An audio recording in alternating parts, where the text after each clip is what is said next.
Everyone, आज के इस लेसन में हम रीड करने वाले हैं एन एसे ऑफ हॉर्स। तो वीडियो को अंत तक जरूर देखिएगा और वीडियो पसंद आए तो इसे लाइक शेयर ज़रूर कीजिएगा। और अगर आप हमारे चैनल पर नए हैं तो हमारे चैनल इब्राहिम टीवी इंग्लिश को भी सब्सक्राइब कर लीजिएगा और बेल नोटिफिकेशन के बटन को भी प्रेस कीजिएगा ताकि आपको हमारी मज़ीद वीडियोज़ की नोटिफिकेशन मिलती रहे।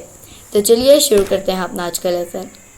और ये ऐसे आप अपने स्कूल वर्क में भी लिख सकते हैं। अगर आपको कोई ऐसे मिला हो वो भी हॉर्स पर, तो आप ये ऐसे लिख सकते हैं।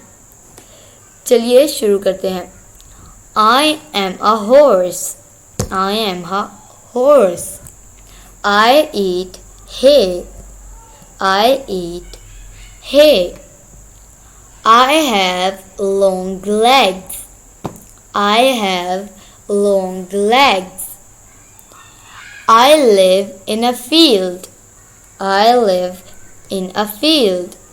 तो दोस्तों ये थी आज की हमारी वीडियो। अगर ये वीडियो पसंद आई हो तो इसे लाइक शेयर ज़रूर कीजिएगा और अगर आप हमारे चैनल पर नए हैं तो हमारे चैनल को भी सब्सक्राइब कर लीजिएगा इसी तरह की मज़ीद इंग्लिश वीडियोस के लिए।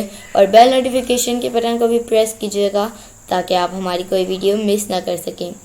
आपसे मिलेंगे अगली नेक्स्ट वीडियो के साथ, तब तक के लिए अल्लाह हाफिज़।